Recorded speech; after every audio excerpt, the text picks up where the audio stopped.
గత వారం రోజులుగా కురుస్తున్న అకాల వర్షాలకు జనజీవనం అస్తవ్యస్తమవగా సాగురంగం కుదేలైంది. అయితే వర్ష ప్రభావం ఓ మోస్తారుగా ఉన్న పార్వతీపురం మన్యం జిల్లాలో ఈ వర్షాలకు కొంతవరకు ఉద్యాన పంటలు దెబ్బతిన్నాయి. అరటి, ఆయిల్ పామ్, మామిడి, కూరగాయ పంటల్లో నీరు నిలబడటంతో ఎదుగుదల నెమ్మదించి చీడపీడలు వ్యాప్తి చెందే అవకాశం ఉంది. కాబట్టి రైతులు సకాలంలో నీటిని బయటకు పంపించి యాజమాన్య సస్యరక్షణ చర్యలు చేపట్టాలంటూ సూచనలిస్తున్నారు ఆచార్య ఎన్జీ రంగా వ్యవసాయ విశ్వవిద్యాలయం, పార్వతీపురం మన్యం జిల్లా రస్తాకుంటబాయి కృషి విజ్ఞాన కేంద్రం ఉద్యాన శాస్త్రవేత్త ఎస్ శ్రీనివాసరాజు.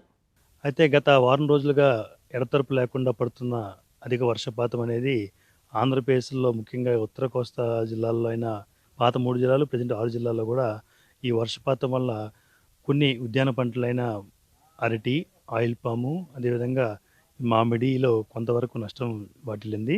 ముఖ్యంగా ఏంటంటే ఈ వర్షాలు ఎక్కువగా పడినప్పుడు ఈ మురుగునీరు అంతా కూడా చేల్లో చేరిపోయి మట్టి అంతా కూడా క్రస్ట్ ఏర్పడడం వల్ల, అదేవిధంగా నీరు ఎక్కువసేపు ఉండడం వల్ల ఏమంటే ఈ యొక్క చెట్లకి మనకి ఈ ఆక్సిజన్ అందకుండా ఎరువులు తీసుకోకుండా, అదేవిధంగా తెగుళ్ళు వ్యాప్తి ఎక్కువగా చెంది చాలా వరకు నష్టం వాటిల్లడం జరుగుతుంది.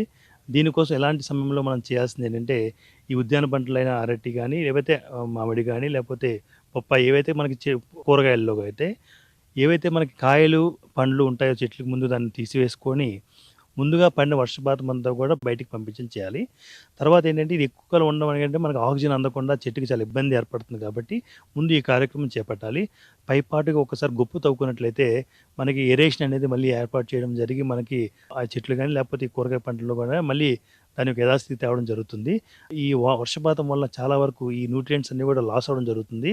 దాన్ని మనం మళ్ళీ ఓవర్కమ్ చేయడానికి ఏం చేస్తామంటే మళ్ళీ ఏదో ఒక విధంగా ఎరువు రూపంలోనే వేసుకోవడము, దాంతోపాటు 3-19 అనేది ఇమ్మీడియట్‌గా మనకి 2-5 గ్రాములు 1 లీటర్ నీటిలో కలిపి మొత్తం పిచికారి చేసుకోవాలి. దాంతోపాటు మన కణజాలం కూడా బాగా గట్టిగా ఉండాలంటే కాల్షియం నైట్రేట్ కూడా మనం స్ప్రే చేసుకున్నట్లయితే చాలా వరకు గట్టిగా కణజాలం ఏర్పడి కొంచెం దృఢత్వం వస్తుంది. అదే మనకి అరటిలో ఏంటంటే ఈ నీటి వల్ల ఏంటంటే పడిపోయే అవకాశం ఉంటుంది, గాలి వచ్చే అవకాశం ఉంది కాబట్టి దానికి సపోర్ట్ ఇవ్వడం కూడా చాలా ప్రధానమైన అంశము.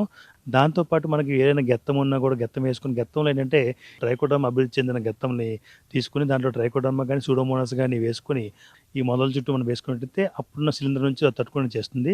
లేదా ఇమ్మీడియట్‌గా మనం కంట్రోల్ చేసుకోవాలంటే మనకి ఆకుమచ్చ తెగుళ్ళు కూడా ఎక్కువగా వ్యాప్తి చెందుతాయి కాబట్టి ఈ డైథెన్ M45 కానీ, రెడోమిల్ MZ కానీ 2 గ్రాములు 1 లీటర్ నీటికి కలిపి పిచికారి చేసుకోవాలి. లేదా దాంతోపాటు కార్బెండజోల్ మందు కూడా 1 గ్రాము లీటర్ నీటికి కలిపి పిచికారి చేసుకోవాలి. అదే మనకి ఇక వేరుకుళ్ళు గట్రా వచ్చే ఛాన్స్ మనకి ఈ కూరగాయల్లో కానీ, లేకపోతే బొప్పాయిలో కానీ, ఈ బనానాలో కూడా వేరుకుళ్ళు వచ్చే అవకాశం, ఫైటాప్తెరా వల్ల కూడా ఇన్ఫెక్షన్ వచ్చే ఛాన్స్ ఉంది కాబట్టి అలాంటి సందర్భాల్లో మనం ఈ డ్రెంచింగ్ అంటే మొదలు నీరు పోసుకోవడం చేసుకోవాలి. ఈ మొదలు నీరు పోసుకోవడం చేసుకున్న దాంట్లో ముఖ్యంగా మనకి ఏంటంటే కాపర్ ఆక్సిక్లోరైడ్ 3 గ్రాములు 1 లీటర్ నీటికి కలిపి మనం మొదలు తడుపుకోవాలి. లేదంటే సాఫ్ అని దొరుకుతుంది, కార్బెండజోల్ మ్యాంకోజెబ్ కాంబినేషన్, అది కూడా 2 గ్రాములు లీటర్ నీటికి కలిపి పిచికారి చేసుకోవాలి. సో ఈ విధంగా చేసుకొని మళ్ళీ దాన్ని వృద్ధిలో తెచ్చుకుంటే చాలా వరకు ఈ పడిన అకాల వర్షాలు అనేవి మనకి ఎటువంటి నష్టం లేకుండా మళ్ళీ యథాస్థితికి రైతుకు వచ్చే ఛాన్స్ ఎక్కువగా ఉంటుందని ఆశిస్తున్నాం.